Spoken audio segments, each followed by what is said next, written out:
Continuamos con el capítulo 4, los filósofos de la naturaleza.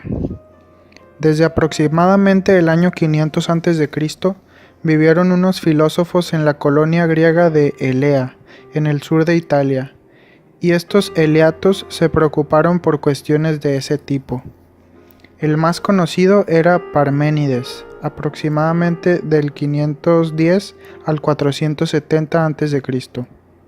Parménides pensaba que todo lo que hay ha existido siempre, lo que era una idea muy corriente entre los griegos. Daban más o menos por sentado que todo lo que existe en el mundo es eterno. Nada puede surgir de la nada, pensaba Parménides, y algo que existe tampoco se puede convertir en nada. Pero Parménides fue más lejos que la mayoría. Pensaba que ningún verdadero cambio era posible. No hay nada que se pueda convertir en algo diferente a lo que es exactamente. Desde luego que Parménides sabía que precisamente la naturaleza muestra cambios constantes. Con los sentidos observaba cómo cambiaban las cosas, pero esto no concordaba con lo que le decía la razón. No obstante, cuando se vio forzado a elegir entre fiarse de sus sentidos o de su razón, optó por la razón. Conocemos la expresión, si no lo veo, no lo creo, pero Parménides no lo creía ni siquiera cuando lo veía. Pensaba que los sentidos nos ofrecen una imagen errónea del mundo, una imagen que no concuerda con la razón de los seres humanos. Como filósofo, consideraba que era su obligación descubrir toda clase de ilusiones. Esta fuerte fe en la razón humana se llama racionalismo. Un racionalista es el que tiene una gran fe en la razón de las personas como fuente de sus conocimientos sobre el mundo. 4.5. Todo fluye.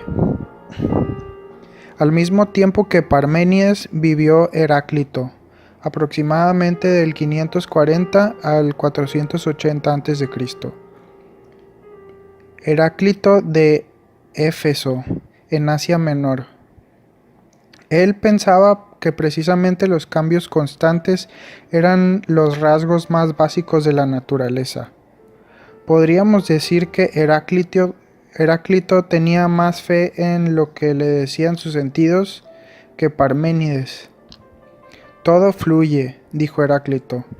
Todo está en movimiento y nada dura eternamente. Por eso no podemos descender dos veces al mismo río, pues cuando desciendo al río por segunda vez, ni yo ni el río somos los mismos. Heráclito también señaló el hecho de que el mundo está caracterizado por constantes contradicciones. Si no estuviéramos nunca enfermos, no entenderíamos lo que significa estar sano. Si no tuviéramos nunca hambre, no sabríamos apreciar estar saciados. Si no hubiera nunca guerra, no sabríamos valorar la paz. Y si no hubiera nunca invierno, no nos daríamos cuenta de la primavera. Tanto el bien como el mal tienen un lugar necesario en el todo, decía Heráclito. Si no hubiera un constante juego entre los contrastes, el mundo dejaría de existir. Dios es día y noche, invierno y verano, guerra y paz, hambre y saciedad, decía. Emplea la palabra Dios, pero es evidente que se refiere a algo muy distinto a los dioses de los que hablaban los mitos. Para Heráclito, Dios, o lo divino, es algo que abarca a todo el mundo. Dios se muestra precisamente en esa naturaleza llena de contradicciones y en constante cambio. En lugar de la palabra Dios, emplea a menudo a la palabra griega logos, que significa razón. Aunque las personas no hemos pensado siempre del mismo modo, ni hemos tenido la misma razón. Heráclito opinaba que tiene que haber una especie de razón universal, que dirige todo lo que sucede en la naturaleza. Esta razón universal o ley natural es algo común para todos y por lo cual todos tienen que guiarse. Y sin embargo, la mayoría vive según su propia razón, decía Heráclito. No tenía en general muy buena opinión de su prójimo. Las opiniones de la mayor parte de la gente pueden compararse con los juegos infantiles, decía. En medio de todos esos cambios y contradicciones en la naturaleza, Heráclito veía pues una unidad o un todo. Este algo que era base de todo, él lo llamaba Dios o Logos. 4.6 Cuatro elementos. En cierto modo, las ideas de Parménides y Heráclito eran totalmente contrarias. La razón de Parménides le decía que nada puede cambiar, pero los sentidos de Heráclito decían con la misma convicción que en la naturaleza suceden constantemente cambios. ¿Quién de ellos tenía razón? ¿Debemos fiarnos de la razón o de los sentidos? Tanto Parménides como Heráclito dicen dos cosas. Parménides dice, inciso A, que nada puede cambiar. Inciso B, que las sensaciones, por lo tanto, no son de fiar. Por el contrario, Heráclito dice, inciso A, que todo cambia, todo fluye.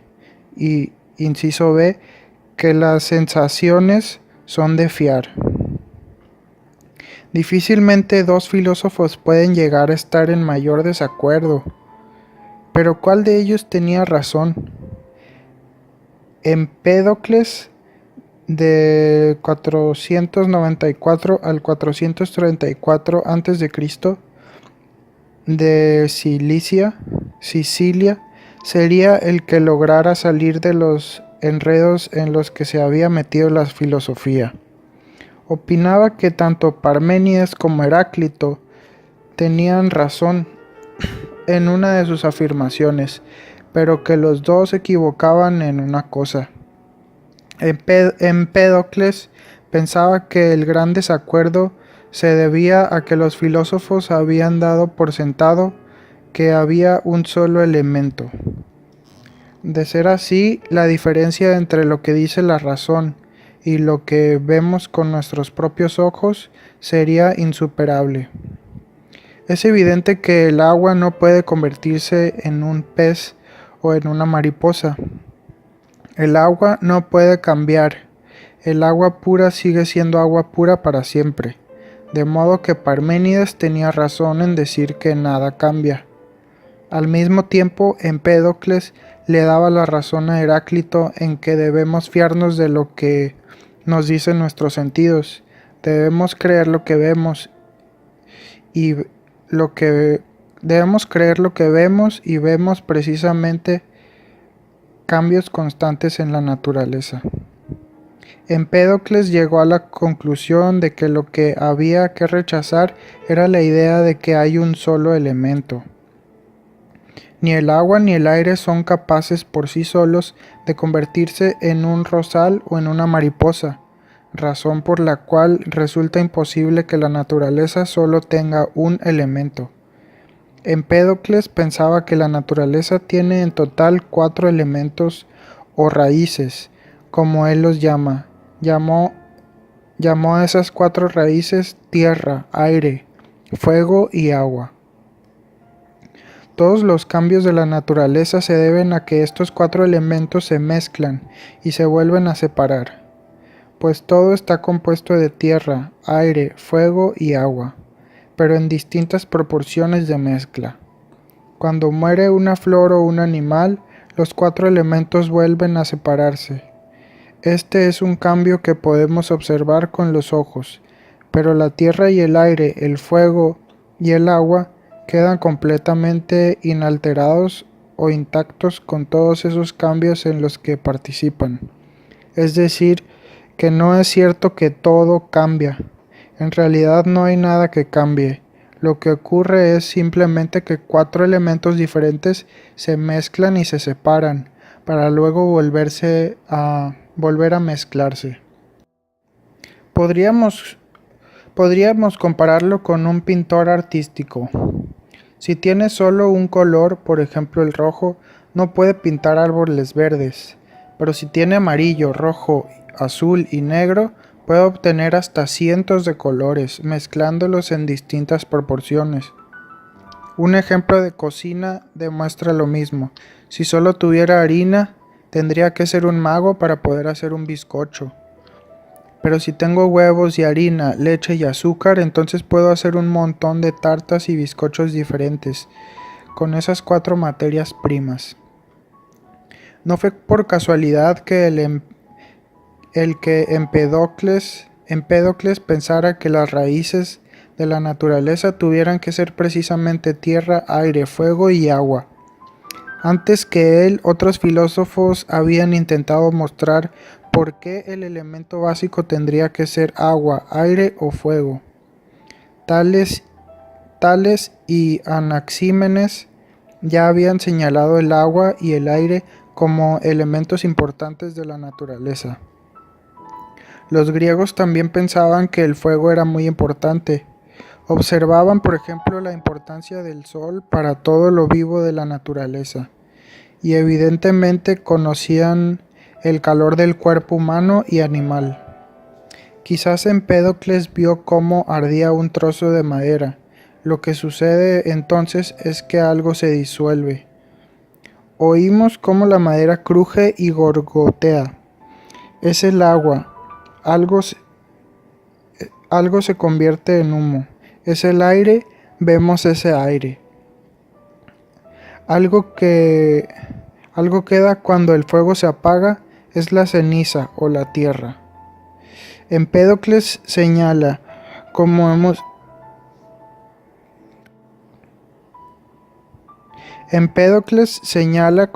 visto, que los cambios de la naturaleza se deben a que las cuatro raíces se mezclan y se vuelven a separar.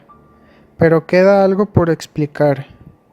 ¿Cuál es la causa por la que los elementos se unen para dar lugar a una nueva vida?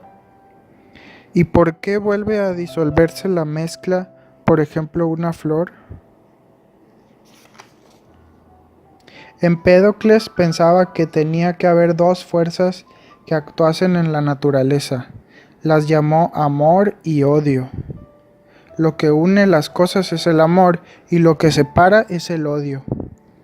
Tomemos nota de lo que el filósofo distingue aquí entre elemento y fuerza.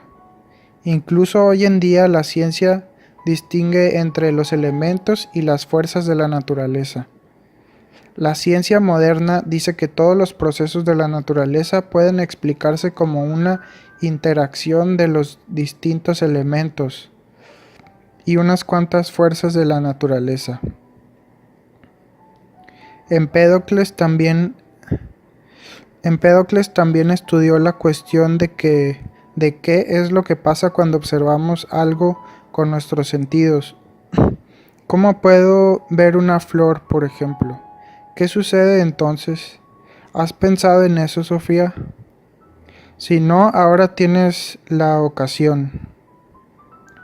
Empédocles pensaba que nuestros ojos estaban formados de tierra, aire, fuego y agua, como todo lo demás en la naturaleza. Y la tierra que tengo en mi ojo capta lo que hay de tierra en lo que veo. El aire capta lo que es de aire, el fuego de los ojos capta lo que es de fuego y el agua lo que es de agua.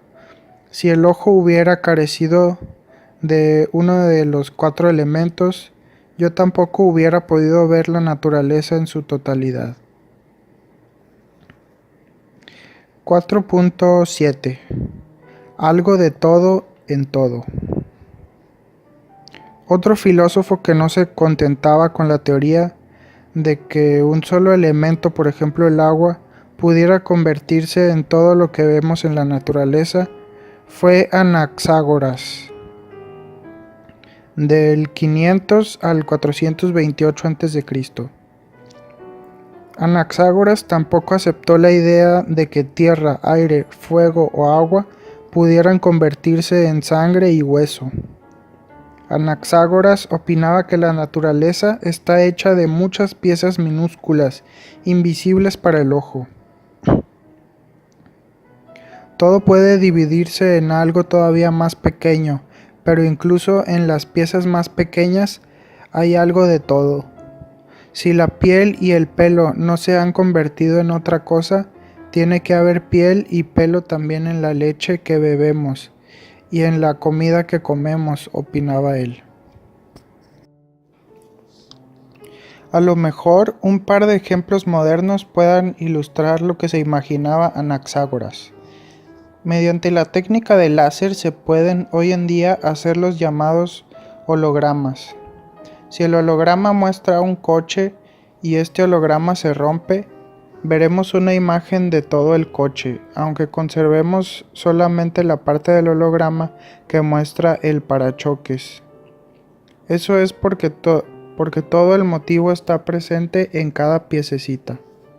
De alguna manera también se puede decir que es así como está hecho nuestro cuerpo.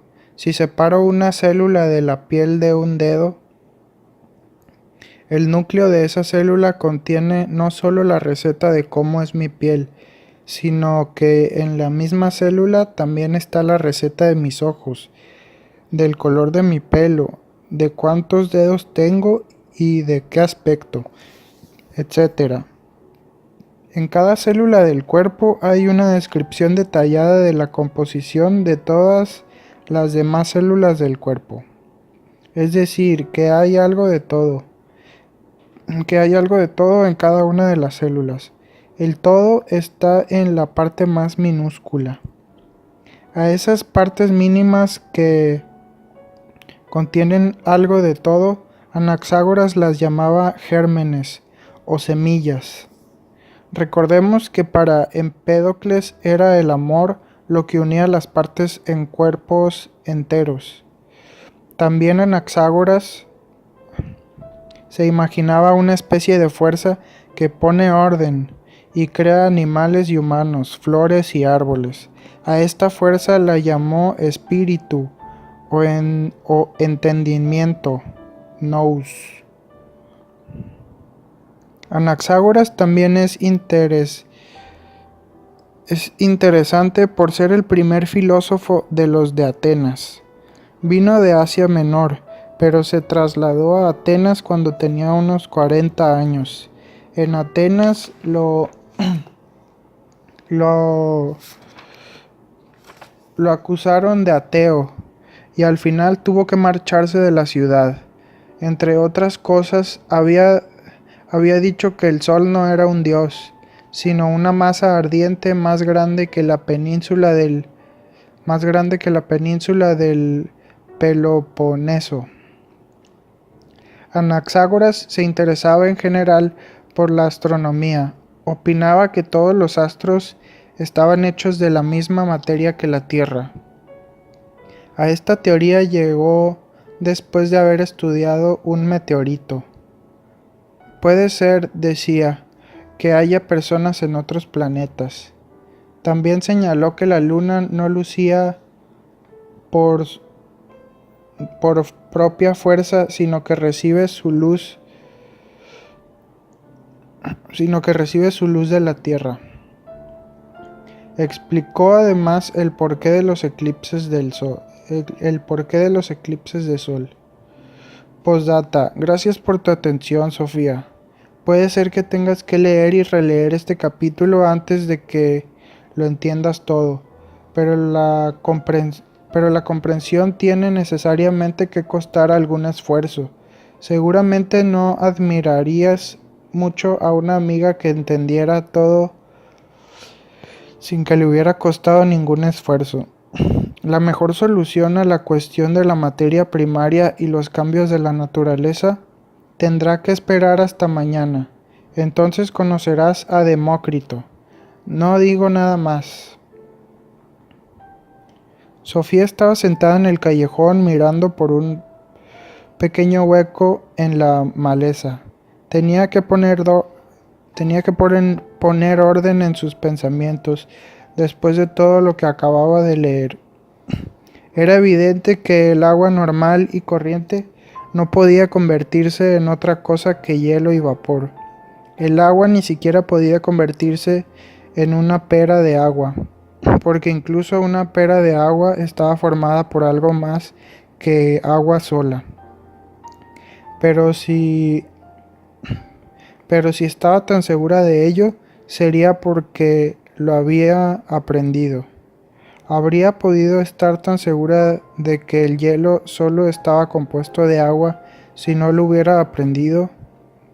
Al menos habría tenido que estudiar muy de cerca cómo el agua se congelaba y el hielo se derretía. Sofía intentó volver a pensar de nuevo con su propia inteligencia, sin utilizar lo que había aprendido de otros. Parménides se había negado a aceptar cualquier forma de cambio. Cuanto más pensaba en ello, Sofía más convencida estaba de que él, de alguna manera, tenía razón. Con su inteligencia, el filósofo no podía aceptar que algo de repente se convirtiera en algo completamente distinto.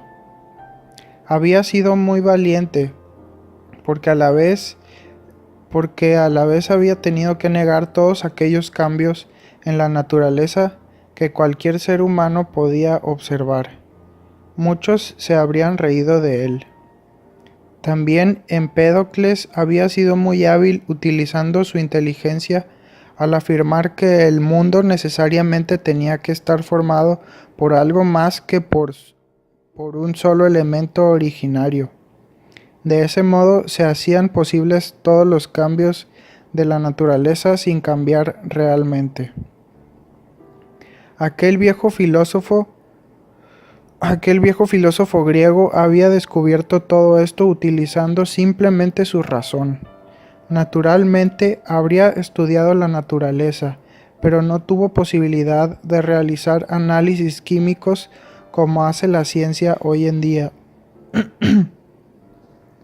Sofía no sabía si tenía mucha fe en que fueran precisamente la tierra, el aire, el fuego y el agua las materias de las que todo estaba hecho, pero eso no tenía importancia. En principio, Empédocles tenía razón. La única posibilidad que tenemos de aceptar todos aquellos cambios que registran nuestros ojos es introducir más de un solo elemento. A Sofía la filosofía le parecía aún más interesante porque podía seguir los argumentos con su propia razón, sin tener que acordarse de todo lo que había aprendido en el instituto. Llegó a la conclusión de que en realidad la filosofía no es algo que se puede aprender, sino que quizás uno pueda aprender a pensar filosóficamente.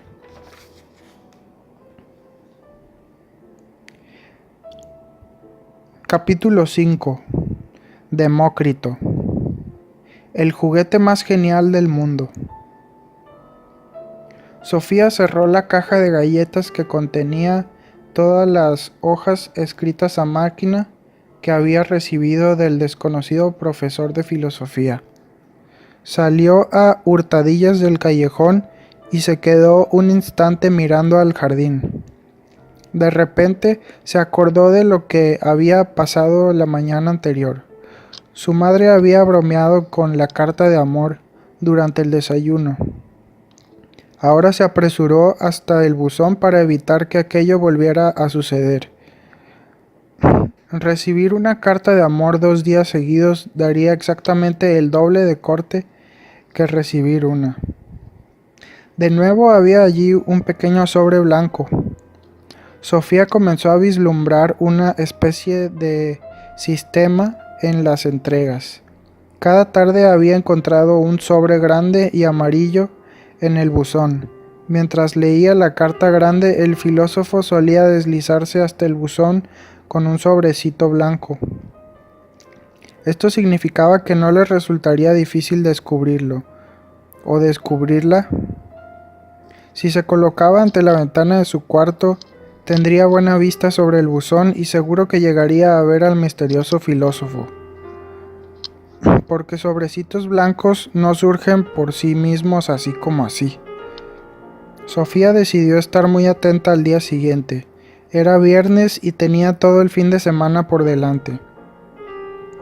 Subió a su habitación y abrió allí el sobre. Esta vez solo había una pregunta en la nota, pero la pregunta era